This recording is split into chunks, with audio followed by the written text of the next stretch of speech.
All right, guys, welcome back to the segment. So, from NFF giving Chelle a new contract right now and effectively agreeing to pay him up to $100,000 per month for this new contract to the ongoing World Cup that is really really making a lot of sense right now for African teams. And this is actually a history breaking tournament for African teams. We've had a lot of countries qualify into the round of 32. We talk about South Africa, who qualified, Cape Verde as well. Ghana qualified, although Ghana still has a match, but they've already qualified as it stands. Morocco qualified, Egypt qualified, Ivory Coast qualified. Only Tunisia are the ones that have been disqualified right now. And in the best losers, which is the third place, we still have Algeria will stand a chance to qualify, and then also DR Congo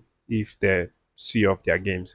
So at the end of the day, we might have as much as nine African countries, nine African countries qualifying for this one. So it's something that has never happened before. It has obviously never happened before. I mean, we can count with our fingers the few times that we've seen African countries go to the World Cup and then make it out of the group stage, like qualifying to the next round.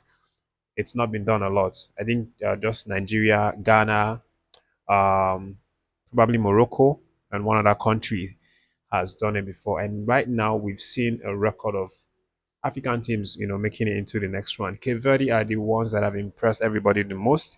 They still remain unbeaten. This is actually their first World Cup um, final that they've come, right? First World Cup tournament that they've qualified into, and they managed to still remain unbeaten as it stands. They drew all of their games, and that was enough to qualify them into the next round. But the bad news, guys, is that they are going to be meeting Argentina, which is something that just seems like like the end of the road for them. But take nothing away from this Cape Verde side, even if Argentina beats them at the end of the day, I think it's going to be a successful tournament for them, you know, with all things considered. But again, it's definitely going to be a tough game because we've seen how Cape Verde played. I mean, they've played against and held their own. They could not, Spain could not break them. So I mean, obviously they are going to be a tough test for Argentina. But let's just dive into Shaw's situation right now. Of course, you guys know Shaw had been asking the NFF several months ago. I think that was probably last year. That they should renew his contract and increase his salary. Then I think he was asking for around $150,000 for his salary, and then also he said he would use the money, part of the money inside, to settle his backroom staff. But NFF declined that, saying that it was too expensive and that they could not afford it. Only to fast forward today, after the meeting during the week from the NSC NFF combining together, they have now agreed in principle. Although it still remains there's still some finalizing that remains to be done before it becomes completely official. But in principle, right now, Shell has been um, given a new contract, which will see him earn $100,000 a month. And the NFF are also saying that Shell doesn't have to be the one to pay his backroom staff, his assistant coaches anymore. That they will be the ones to settle his staff. So Shell is just going to pocket $100,000 and then have nothing to worry about paying or settling uh his um his backroom staff.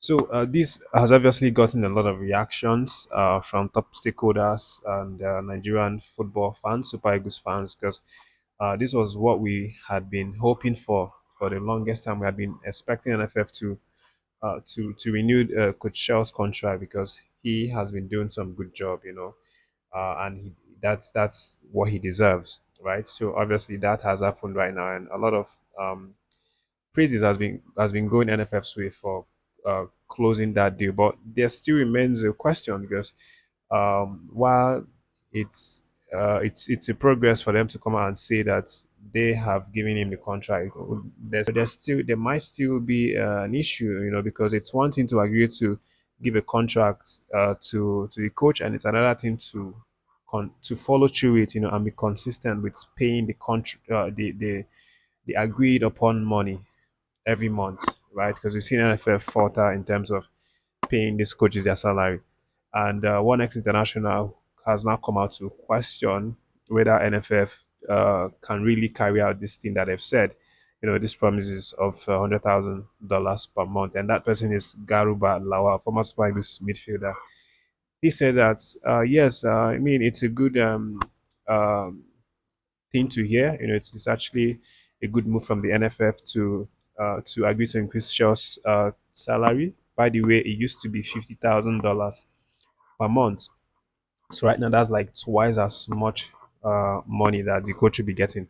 Mugaba Lawal questions if NFF will be willing or even able or capable of paying this money consistently to the coach. Because as we know, the contract is expected to be a long-term contract because Shell is going to be in charge of the national team through September when the Nations Cup qualifiers is going to be played, and then throughout next year when World Cup qualifiers will start, and then the Nations Cup, and then through many months when we'll be playing our World Cup qualifiers, because his objective or the goals and targets that they've given to him right now is first of all to qualify the Super Eagles to to the Nations Cup, like to play in the qualifiers that's coming in September and qualifiers, and then qualifiers to the World Cup as well.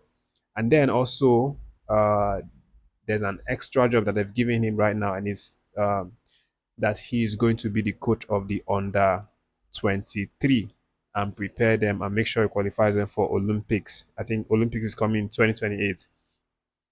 So this feels like a bit of an extra or a bit too much for the coach. A lot of ex-internationals have said that. A lot of stakeholders have said that. By the way, Coach Finidi George is one of those people who said that giving the coach, giving Eric Shaw the responsibility of coaching the under 23 team is a bit too much for the coach. That you cannot just use because you're paying a coach $100,000 and then you have to pack all the jobs or carry all the heavy, loads and just heap it on the coach because you're paying that amount of money. That is going to really affect the under 23. He said it's a big enough job for one person to handle, rather than adding it to the biggest job, in football industry in Nigeria, which is the coach of the Super Eagles, for him to handle the two of them. So Finidi has criticized that. He has come out openly to talk about it, And for me, I see reasons in what he's saying, but some people are saying, jealousy, this is that, he couldn't get the job and all of that. You should just um, keep calm and keep quiet and, just be happy for the coach. There's some people actually have that opinion that Finidi, doesn't have a case. But I perfectly believe that he has a case, and I think it's way too much. I think NFF are just trying to do too much right here because um, coaching on a 23 and taking them to Olympics or preparing them for the Olympics is actually a difficult task, right?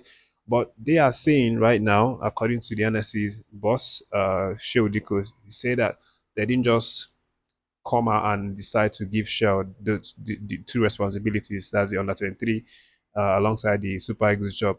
That the reason they did that was because they've seen how Shell is good with youth team, how he's good with young stars, how he's um, scouting them and even introducing them into the Super Eagles. They said that they want because on a 23 job is strictly for young stars, right? So they see Shell as the right fit to handle that under 23 and then discover those young talent and then call them up to play in the under 23. They believe she has the ability, the capacity, the eyes, and also the scouting, um, what's it called, expertise to pick out the best young talent and then integrate them in the under 23 so that we can qualify to the Olympics and then possibly even go as far as maybe winning it. So that's what the NSC boss has said in defense of why they had to give Shaw the under 23 job, to add to the already big role, which is the Super Eagles job. So that's basically what's happening right now. It's been a very busy week, in the NFF's and the NSC's office. I think they've had quite a few meetings, which obviously is the result of the contract for Coach Eric Shea right now. They even discussed some um, things, that some improvements, that they've now added to the NPFL. And by the way, it's a lot of improvements, which I'm really very happy about. They did some reforms in terms of player salary, which, by the way, right now they've increased it to 2 million naira per month for the players, which is very, very, very important, because oftentimes our local players, they don't get paid enough. Some of them used to earn less than $200, but right now, NFF and NSC are mandating their salary to be in the range of 1,000, 350, 450 to $1,500. So when you convert that roughly into naira, it should be up to like 2 million naira, or thereabout. That's like the minimum wage right now in the NPFL. If you cannot pay your players that, then you have no business being in the NPFL. And I've also moved to raise the total salary for the NPFL, which is something really, really massive right now. It's unprecedented, by the way. But I'm not going to dwell too much on that. Probably talk about it in the coming videos. But as it stands right now, big responsibility for Coach Eric Shell, and he is definitely going to be relishing the opportunity to work and deliver, because this is what he had been asking for. This is what he always wanted, right? And right now he has got it. So it's going to be interesting to see how the coach performs. Starting with the first task, which is obviously playing in the qualifiers of the Nations Cup, and then qualifying us for that starting from September.